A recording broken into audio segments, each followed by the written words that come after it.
Welcome to Live Daf, your online Daf Yomi Shir. Shalom Aleichem, welcome back to today's Daf Yomi Beya Lamed Daled. We begin 2 lines from the top of the Amud. Says the Gemara, Tzana Hasam, we learned in the Mishnah in Maseches Chulin. Darsa, suppose a person trampled a bird, or he struck it against the wall, or an animal trampled, crushed this bird, and the concern is that perhaps it became a treifa. It got an internal wound, which makes it unfit for consumption. This bird is currently fluttering, but doesn't have the ability to actually stand up on its feet. But now the bird survived 24 hours, after which he did shchita kshera. It's kosher because the fact that it survived a full 24 hours is indicative of the fact that its limbs are still intact. The concern was perhaps that the Avarim, when his sparik got disrupted. Now that it's survived 24 hours, you see that the Avarim structure is intact. Now, that only addresses this concern. What about other types of internal wounds which may have developed as a result of this traumatic experience? Amar Belezer bar Yanai mishum Belezer ben Antignos tzricha bedika. After shchita, you have to conduct a thorough internal examination to determine that there are no additional internal wounds. Okay, now the shaila is, what about the Yom Tov? Rabbi Yirmiyah asks Rabbi Zera, Malu shachta be Yom Tov. Can you do shchita on this bird on Yom Tov? What's the shaila? Mi machzakinen reusa be Yom Tov oiloi. Shall we speculate that perhaps there's something wrong with this animal, with this bird? In which case, the shchita on Yom Tov would be an unnecessary, futile shchita. It would be akin to doing a malacha. And therefore, you shouldn't do this, because you might discover a tarfas, an internal wound inside this animal. Or perhaps we don't have to speculate that you'll find something wrong in there. If the animal survived 24 hours, which is indicative of the fact that it survived that experience, you don't have to necessarily speculate that there's something else wrong with the animal. So although halachically you meant to check the animal after shchita, but it's not to say that we have to assume there's something wrong. And therefore you can still do the shchita on Yom Tov, or maybe not. The fact that we require a bedika is indicative of the fact that we are going to suspect that maybe there's something wrong inside, in which case don't proceed, don't do shchita, which may turn out to be a malacha. Amalei, he responded with the response arrived from our Mishnah Tanina. We learned in a Mishnah, you can't heat up these shingles on Yom Tov litzlos ban to use them for roasting. We asked on that, Michael Ovid, what's wrong? What is he doing wrong preparing shingles for roasting? What's wrong with that? It's eichel nefesh. V'amar Rabba bar Chana or B'Yechanan, as we learned yesterday, the pshat in this is hachabar afim chadashim askinim. We're speaking about never before used shingles because he has to confirm that the shingle is up to par, has the ability to be used for roasting rather than bursting upon being heated. So don't use it for the first time on Yom Tov because it might actually burst on you. And it was a tircha shalei l'tzorech here as well when it comes to the animal. Apparently we are machzik reyu, so we do speculate that perhaps there's something wrong, and on account of chumrah of Yom Tov, you should refrain from doing shchita on this questionable bird. Amar lei, Rabbi Yirmiyah, who asked this question to begin with, responded to Rabbi Zera, who attempted to bring right from our Mishnah that you're not meant to do the shchita when the results are questionable. He responded and he said, no, Anan, we had a different pshat in our Mishnah. We learned the reason not to heat up those shingles for the first time is because you're actually producing a hardened shingle. The first time it's heated, it gets galvanized and hardened. And you're making a clear, making a utensil, and that can't be done on Yom Tov. So it's unrelated to our discussion regarding concerns about bursting and about tarfus. There's no right from our Mishnah. Continues the Gemara Tanya. We learned elsewhere. Echad mevi es ha'ur. Reuben brought a fire to the scene. Ve'echad mevi es ha'etzim. Shimon brought the firewood. Ve'echad shoife es ha'gedera. And Levi brought a pot. So he places the pot on the arrangement. Ve'echad mevi es ha'mayim. The next one brought some water. Ve'echad noisim sechad tavlin.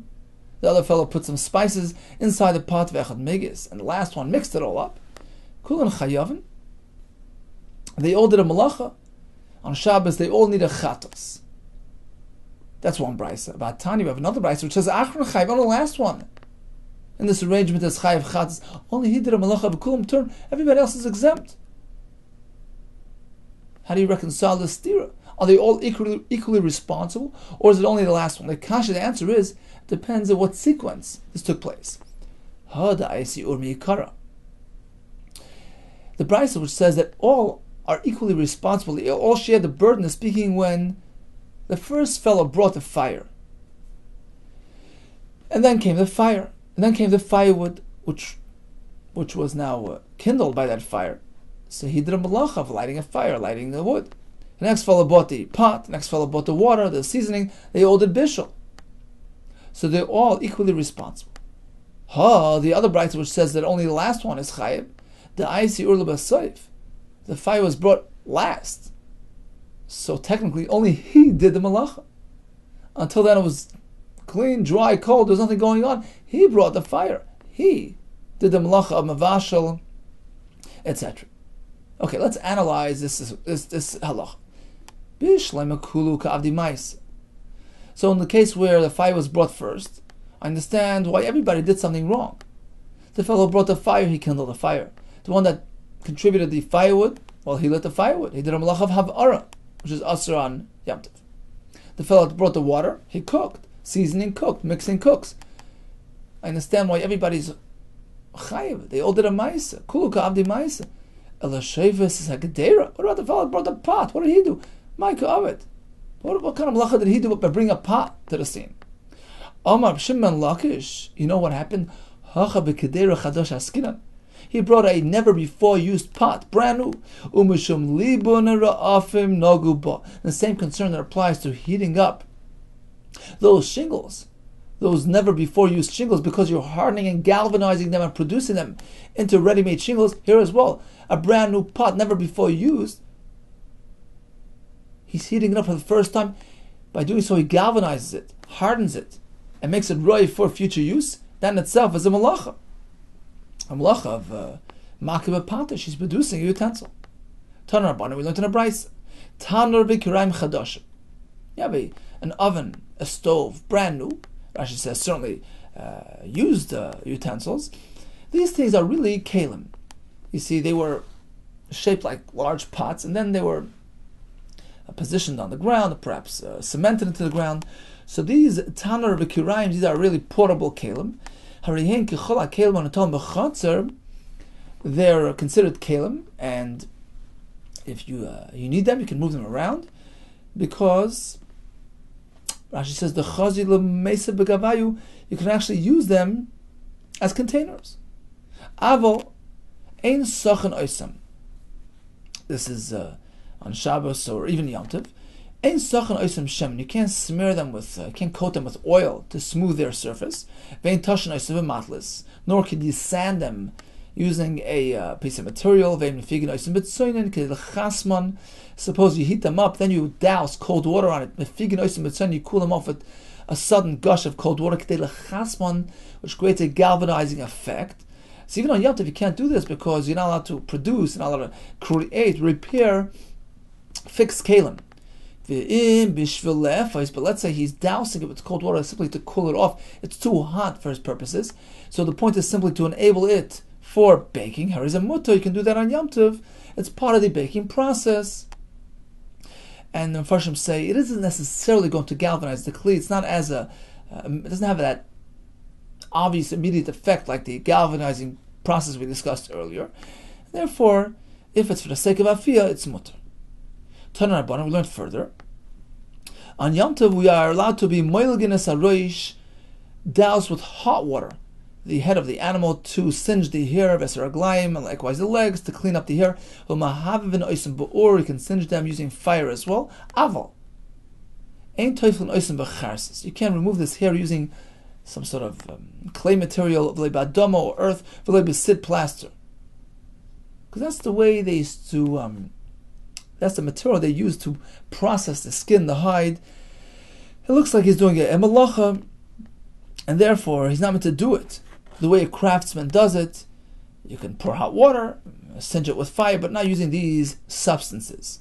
Likewise, you shouldn't trim the hair using a scissors, because then it appears like he's trying to clip off the hair for personal use, and that wouldn't be allowed on Yom Tov.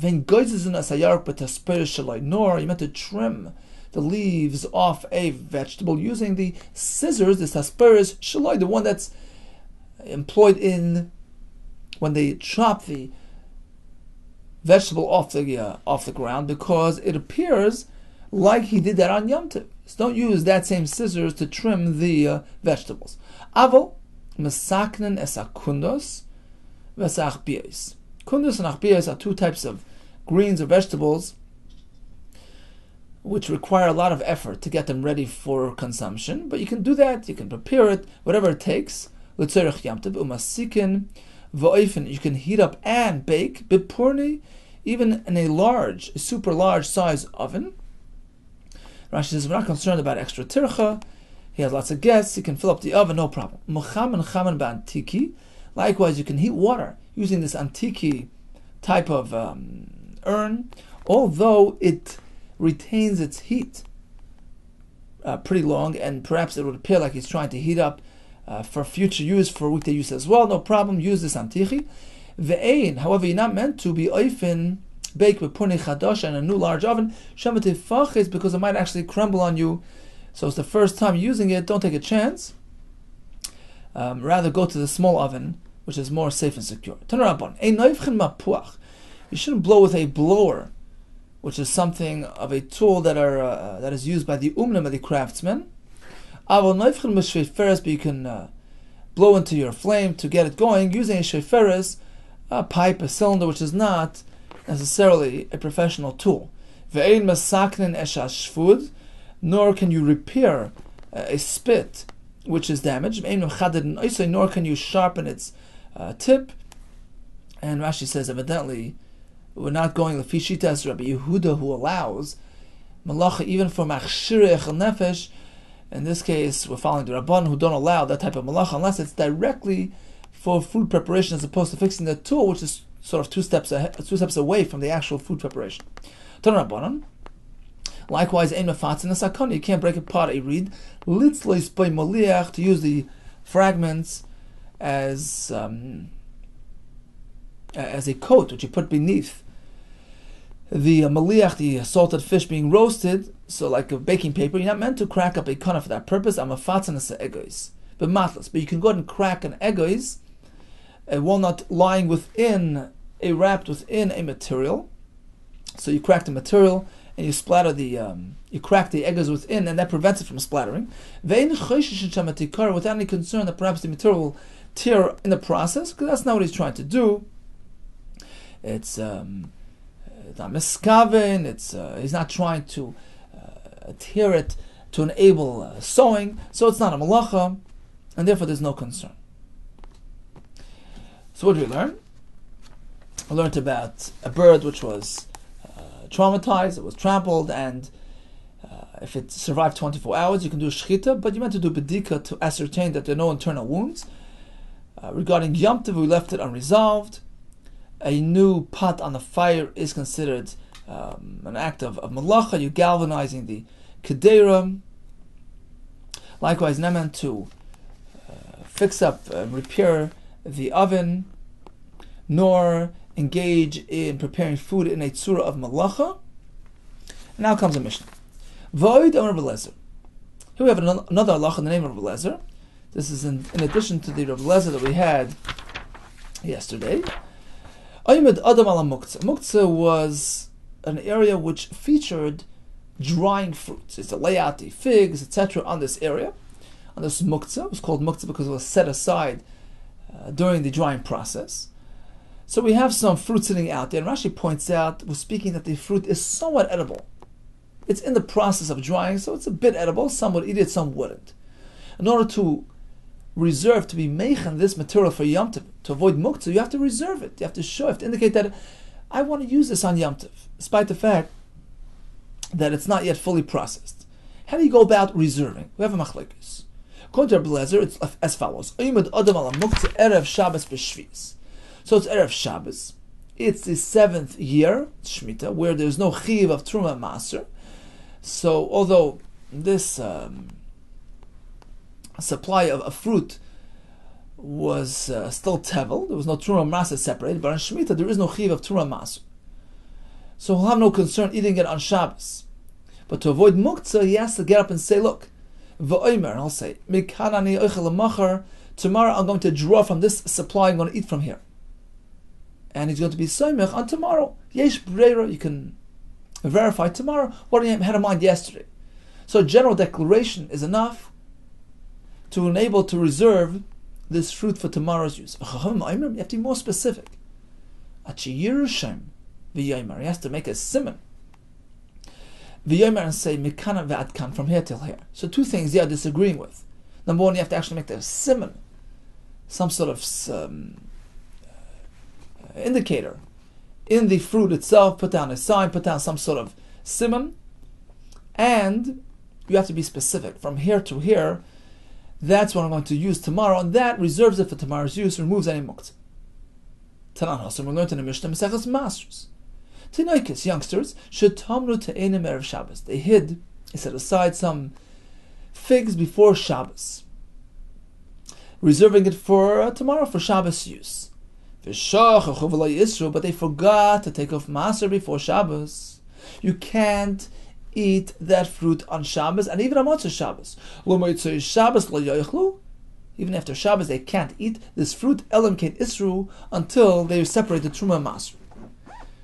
Now, to get a proper background of this sugya, let's go over to Rashi. 7 lines from the top. Gemara. They set aside some figs. They can't eat until you do the Truma Maser. Now Rashi has a kasha. What do you mean? We know for a fact, you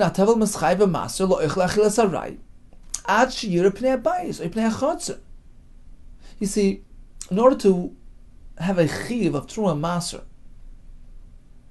in order to be aser in tevel, the tevel has to undergo a 2-phase process. Number one, gemar malacha. It has to be a finished product. You have to finish the processing job.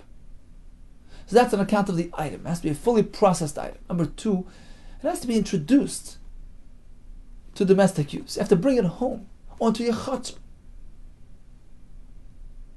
which gives it chashivas. It gives it kviyas. Look, I'm going to use it in my home. I'm preparing it for personal consumption. So it's a 2-phase process, after which it becomes full-fledged tevel, in which case you can't partake in this fruit, in this grain or whatever, until you address the trumas and masters properly. However, until it gets to that point, before this 2-phase process has been completed, you can eat from this fruit, you can eat from this grain.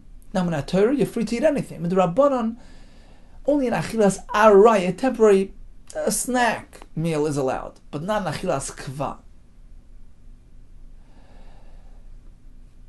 So if it's as yet unfinished, whether it's not fully processed, or even if it's fully processed, but was not yet introduced into the domestic scene, it was brought home, was brought to the chutzner, it's not really called tevel, in which case you can eat from it in achilas aray, the Rabbanon only achilas aray.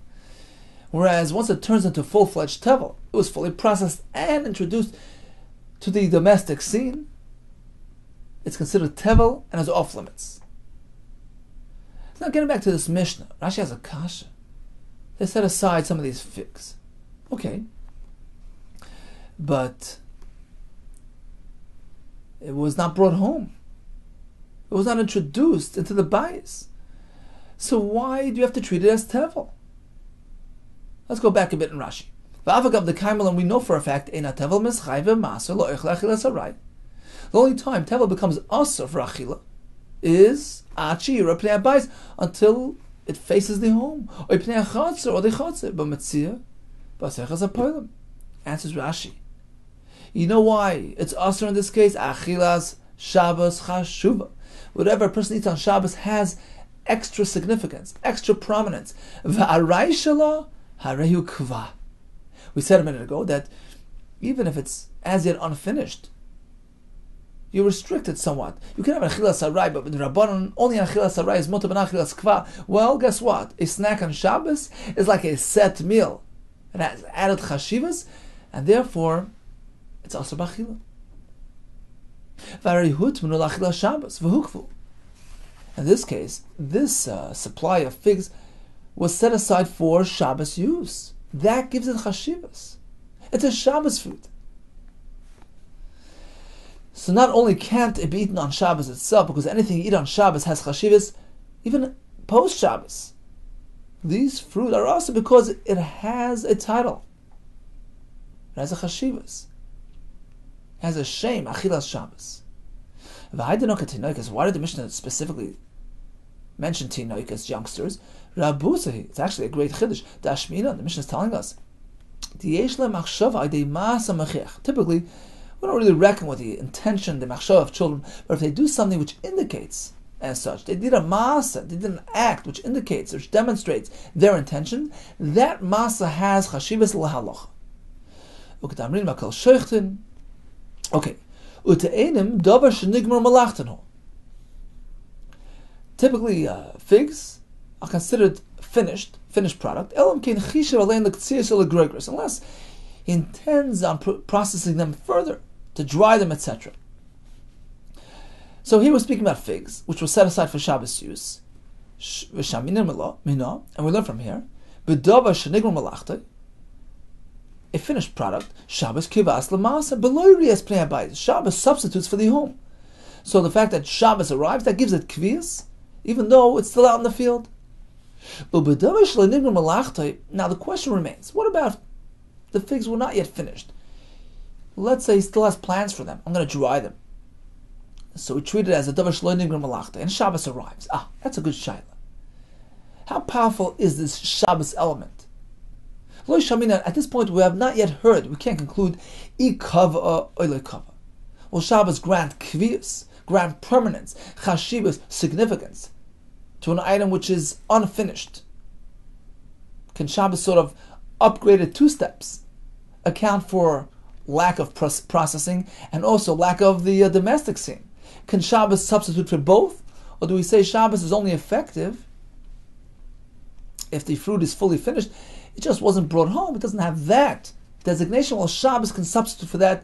The Shabbos designation takes the place of the Riyas Pnei Habayis and turns it into Tevel. That's a shaila, as yet to be determined. We're going to see in the upcoming Gemara. We'll have that discussion. Okay, so getting back to the Gemara once again. Let's start again, 3 lines from the top. Tinan Hosam. We learned in the Mishnah.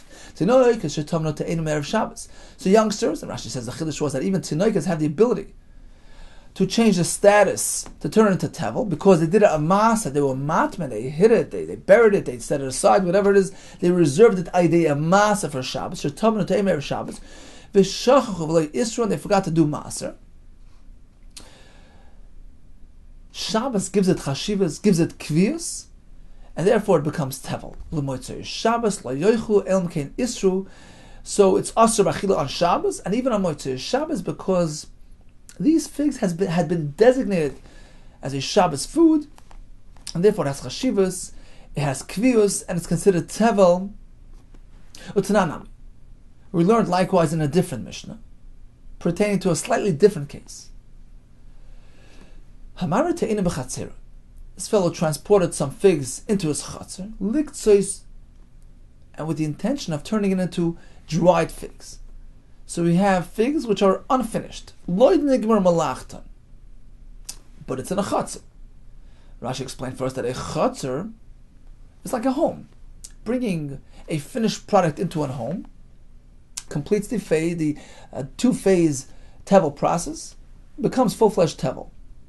Likewise, a chatzir works the same way. But here it's unfinished. It's loid nigmar malachtan. He intends on still processing these figs. What does the Mishnah say? You can still have it. Banav, Bnei Beitzah, Oichlem and Arai, his family can still snack from these figs, or Pturim without Chiyuv of Mas. So it's pretty clear that the Chatzar is only activated. The Chatzar only grants Kviyus if stage 1 has been completed. If you have a finished product and then you bring it to your Chatzar, then it has Kviyus. Then it's Tevel.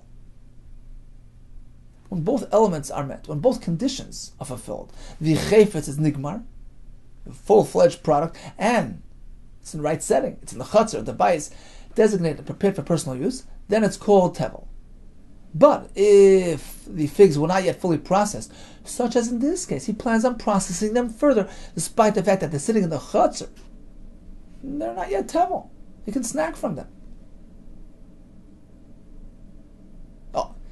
So the question is regarding Shabbos.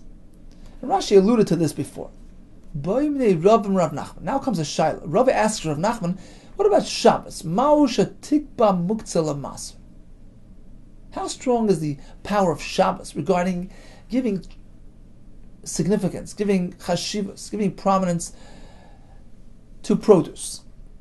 Is it going to create kviyas even on a muktzah? Muktzah is referring to these fruits which are set aside for drying. Ma'osha tikba muktzah lemaser. Can it apply a chiv of maser to muktzah? B'dova shalanigma malachtoi, being that it's something which is not yet a finished product. How far does Shabbos go? How strong is it? Could Shabbos only add one element? Take something which is finished and give it chashivas. So instead of bringing it home, Shabbos arrives and that gives it chashivas. It creates kviyus. It creates a designation and makes it tevel. Can it only do that? Or could it even do two things? Could it substitute for two missing steps? An unfinished product, it can sort of turn into a finished product and also introduce it for domestic use, because Shabbos is so chashav. Shabbos upgrades it, gives it chashivas. Look, even this unfinished product has chashivas because it's Shabbos. It's being eaten on Shabbos. That makes up for everything. And shall we say, Shabbos is referred to as a day of Oinig. So Shabbos has the ability to give chashivas. The Oinig of Shabbos is such a strong element that bumps it up, it upgrades anything. It makes it into a kviyas. Even pertaining to something which is a raw product. Figs in the muktzah being dried. Shall we say so? Or perhaps no. You can't go that far. If you have the item, if you have a proper chayfetz, a fully processed fig, and when Shabbos arrives, Shabbos designates it for Shabbos use. Now it's tevel. Now it has chashivas. It's fully processed and fully designated. It's been incorporated into your menu. It's ready for achila. It has chashivas. It has tevel. But if the item is an unfinished product, Shabbos can't do anything to it. It's not right achila. So which way? Can Shabbos substitute for two steps or just one? Amalei, he responded, yep. Shabbos kivas bein medova shenigmar malachtoi bein medova shlenigmar malachtoi. Shabbos is so powerful, it can make up for everything. Even a deficient item has chashivas on Shabbos. Shabbos has the qualitative edge and makes up for a lot of things. Amalei, so he asked him, how do you know ve'ema? Shabbos do the chatzar. How do you know to go that far? Perhaps Shabbos should be compared like to a chatzar, which doesn't have that ability. Just as a chatzar can only provide kviyas provided the item is finished. Perhaps Shabbos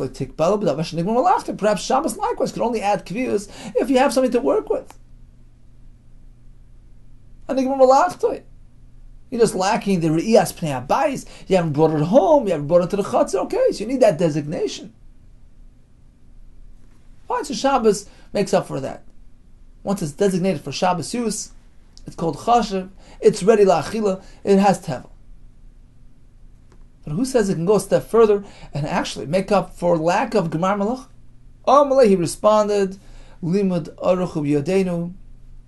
We have this as a known fact, as a tradition. Yep, Shabbos kivas Shabbos has the ability to grant chashivas, to grant permanence, to grant a kviyas on the item, bein bedava shenigmar malachtoi, bein bedava shenigmar malachtoi, regardless of whether or not the item is a finished product or not. Amar Marzutra beidav Nachman. Af anana mitanina. So Marzutra, the son of Rav Nachman, who responded that Shabbos can make up for everything, is going to attempt to bring a raya to this concept from our Mishnah. Af anana mitanina. Listen to our Mishnah. For Oydar Blazer. What does Blazer say? This fellow gets up near his unfinished, undried figs. Erev Shabbos. It's the 7th year. So there's no concern of tevel here. Go ahead, reserve what you need, and use it tomorrow. Now, why does the Mishnah specifically speak about Shemitah? Time of the Shvis. The La Barisurihu. Apparently, this only works on Shemitah, where there's no chiv of maser, right? So then he's free to take it tomorrow on Shabbos. Apparently, if it's any other time, any other year of this 7-year set, where there's a chiv of maser, hachinami de aser. Apparently, over there would be aser. You couldn't do this process there. This method wouldn't work, because tevel is aser on any other year. Now the question is, my time, why? Remember, we're speaking about unfinished figs sitting in the muktzah. They're sitting there to dry. And Rashi explained they were not really fully processed yet. So what's the difference if it's Shemitah or the first year, the second year of the Shemitah set? It's an unfinished product. It's not tevel. My timer. Oh, here's your answer. Lav mishum de Shabbos kava. Apparently Shabbos gives kviyas. When Shabbos arrives, everything gets upgraded. We treat it like a davar shenigmar malachtoi. It's a properly processed fruit. And it's tevel. There's a right to my father that Shabbos makes up for anything. Right? Again, the Mishnah says you can reserve these unfinished figs, provided it's Erev Shabbos Shemitah. Why dafka Shemitah? Because there's no chiv of maser. Apparently, any other year, you couldn't do this process because you can't have tevel. You can't eat tevel on Shabbos, and you can't separate maser on Shabbos. Why is it tevel? It's not nigmar malachta. The answer is Shabbos gives it kviyas.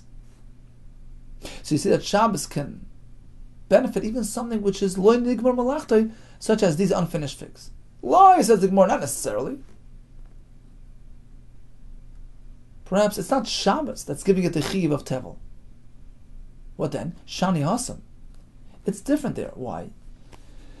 Because when he gets up and he declares, look, I'm going to have these tomorrow. I'm going to be oichel these tomorrow.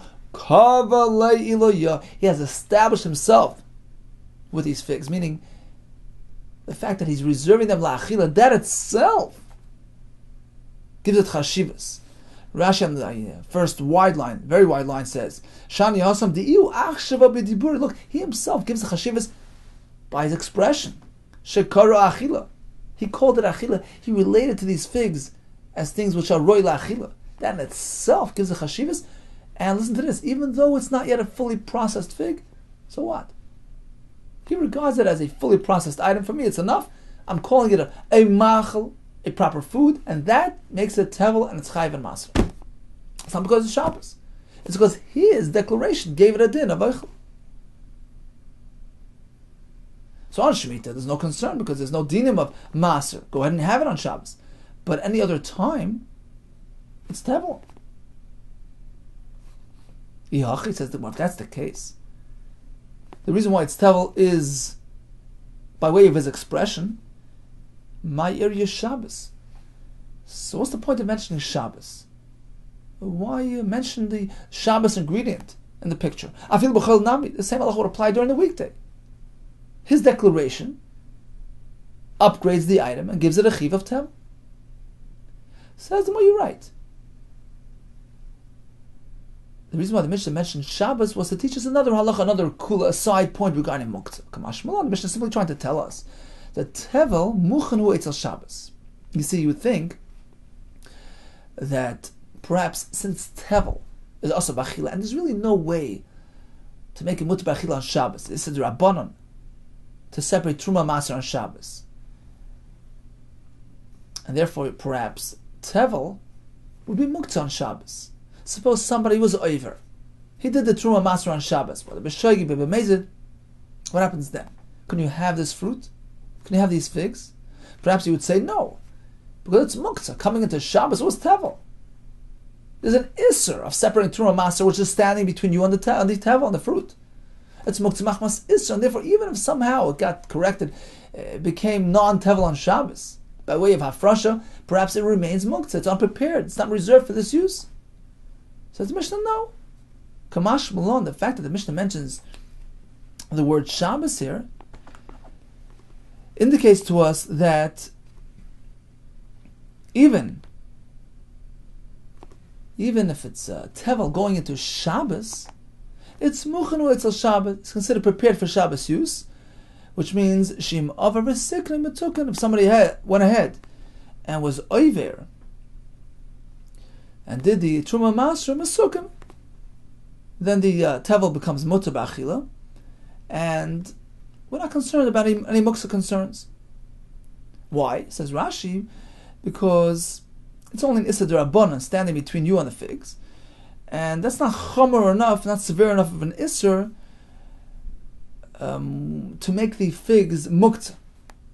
Tosfos adds another twist. He says, really, Tevel is mutar. Why is Tevel asur b'achila? Because there is an element of Truma Maser embedded in this mixture. But the rest of the mixture is not really asur. You have to sort of extract the Truma Maser element from within this mix.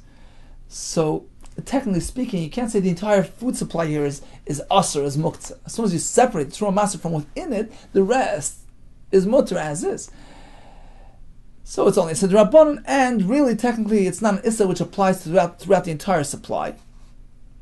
And therefore, the Chiddush of the Mishnah is that it would not be muktzah, even if it's on Shabbos. How do we see this from our Mishnah? So Rashi explains that the fact that the Mishnah simply says, look, get up and say this, because it's Shemitah, because your declaration is giving it kviyas. So if it's Shemitah, who cares? There's no chiv of Truma. Otherwise, your declaration gives it a shame of oichel, gives it the status of a machal, a finished product, in which case you have a tevel concern. So don't do it otherwise. Other than Shemitah, there's no point in making this declaration, it will be aser. But, as far as b'di'evet, let's say he did declare, he did make a tevel, and it's Shabbos. If somebody went ahead and separated the truma, you can go and eat it, there's no muktzah concern. So l'chatchila don't do it, because you're getting yourself into tevel concerns. But, the lashon of the Mishnah is mashma b'di'evet. If it did happen, he did declare mikan ani oichel, and it's not Shemitah, and becomes tevel, comes Shabbos, it's also somebody went ahead and did the truma, there's no muktzah concerns here, and you can go and eat that fruit. Okay, so in summation, at which point is achilas aray mutar, a temporary meal, a snack? Okay, so if we're speaking about something which was nigmar malachtai, a fully processed fig. Okay, at this point, before you brought it home, only phase 1 was completed. The item is processed, but as yet undelivered, not yet introduced into the domestic scene, not yet designated for mealtime use. So at this point, you can have an achilas aray. But if it's ra pnei abayis or pnei chotzer, you deliver it to the home, to the chotzer, now it's fully processed, fully arrived, fully designated, fully chashav, and fully tevel. If it's lo nigmar malachtoi, unfinished product, then you can have an achilas aray. And even if you put it into the bayis of the chotzer, so what? They can't benefit. They can't do anything to something which was not yet finished. So it's mutar b'achilas aray. However, when it comes to Shabbos, Rav Nachman responds that Shabbos is so chashav, has the power to upgrade it, to consider something which is fully processed, fully introduced in domestic scene, has kviyas, has chashivas. The Shabbos aspect is so powerful. It has a din of oinig. it's been designated for Shabbos use, that itself gives it the chashivas that it's missing, and it's considered tevel. Likewise, if he designates it for personal use, he refers to it as something actually I'm going to eat tomorrow, that also gives it chashivas, makes it tevel, in which case achilas haray would be asur. We attempted to bring right from our Mishnah. The Gemara says not necessarily is that going to be a raya. And Beitzah Hashem will continue with this discussion tomorrow. So what do we learn today? We started with a bird which was trampled, survived 24 hours. You can do shchita, but go ahead and do bedika to ensure there's no treifa in there. Can you do shchita on Yom Tov, or do you have to be concerned that's going to be an effort and futility? The Gemara left it unresolved.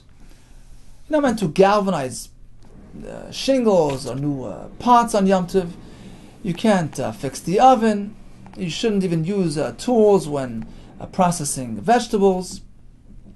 Now, regarding figs sitting out in the muktzah area, Rabbi Yehuda says, just say, look, I'm going to use this tomorrow, and that's enough. You have to designate and indicate what and where.